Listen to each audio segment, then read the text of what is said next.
I'm going to do a video today explaining how I got to this, like how I decided to, you know, salvage a bad deal and turn it into something really cool.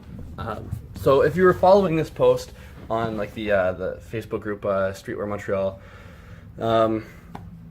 you know, this is the short story. I'll make this as fast as possible. So like many years ago, like 6, 7, something like that, I found a website online that was selling like bootleg textiles and stuff like that.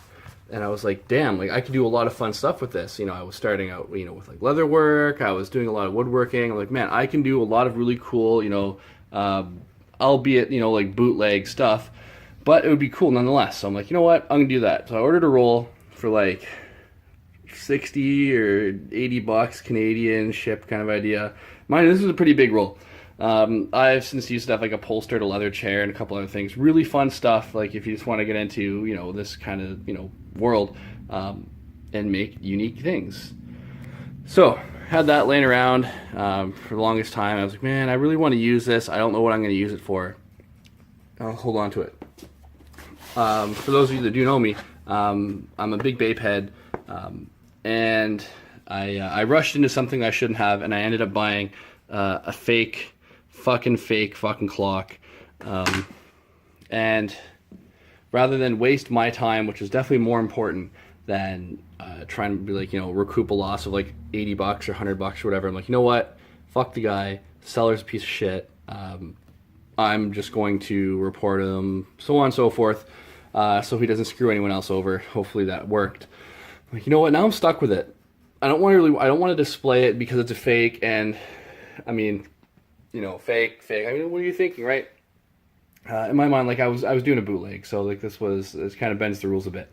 But I was like, you know, what can I do? It's good for a stencil. Proportions are pretty much correct. So I'm like, you know what? Maybe I can actually turn this lemon into some lemonade, if you will. So what I did, again, to get from this clock to this patch, which I am going to put on like a jean jacket, and you can see the depth. You can actually see that it's like, you know, a good thick leather cut out, not just like painted on, which I was originally going to do, but I'm like, you know what, if I'm going to do the Louis, I got to do veggie tan leather. I'm going to take it to like a seamstress or like a shoe repair place, a cobbler, and I'm going to see if he can get some like mustard yellow and stitch it around, just like a Louis bag, to make it like as authentically inauthentic as possible. So now that I got that, I'm like, you know what, this is like the perfect size, and actually I have enough for maybe like 2 more if I wanted to do that. But this is like it's a good size. I can totally do a jean jacket. I would love to do that. Get back into, like, you know, like just making stuff rather than buying stuff. So to make this, if you're still with me, what I used was a great big Ziploc freezer bag. It's like this. Put the ape head inside, traced it with a pen, and you know, more so for the face. To get the body out, I actually laid it on top of this. Used Crayola marker because it's washable. Just went around it and cut it out, washed the marker off. Done. Clean lines, no problem, right? Once I had that, I put this inside, kind of lined up everything, traced out the face. And then, once I kind of had, you know, everything where it needed to be, I went over to my local leather store, and I'll put the link down below. They got some good stuff. They actually sell barge cement, which is super useful for leather work, amongst other things, but very, very good adhesive.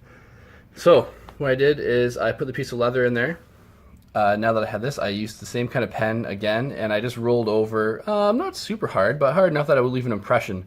Once I pulled out then the sheet of veggie tan leather, which was like 30 bucks after tax, because it was a big sheet. It was about the size of this bag, so I can definitely do a couple of them, even though I only needed a, you know, piece the size of my hand. It was either get a really shitty piece of leather size of my hand or like too thick to cut. So for 30 bucks, worth it. Got that. I ended up you know, rolling over it, cutting it out, kind of like sanding the edges a bit to smooth them out, but I wanted to make it, you know, make sure you knew that it was like leather. I didn't want it to be like, oh, that's just like a polyurethane or it's just paint or whatever. I wanted people to know that this in fact is leather when you like come up close. Granted, it's not like fully glued down. It's just got a couple little spots just to hold everything in. I gotta get a Q-tip or a toothpick or whatever and kind of finish it up. But that's that. This is essentially done. I am going to put a backing onto it to make it a little thicker. I don't want it to like flake off or anything. So I think I'm going to use another piece of leather and then have it like stitched again. But I think I'm going to do brown stitching rather than the yellow around it.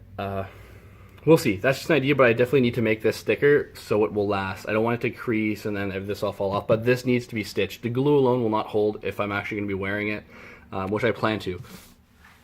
But that's that. I mean, you got any questions, comments, leave them down below. I'm definitely open to criticism. I keep it polite, definitely. But yeah, we'll leave it here. Next video I put up, hopefully it'll be on the back of a jacket, or I'll have it stitched at least. So I'll leave it here, and I'll see you guys next time. And thanks for watching, and I hope you enjoyed.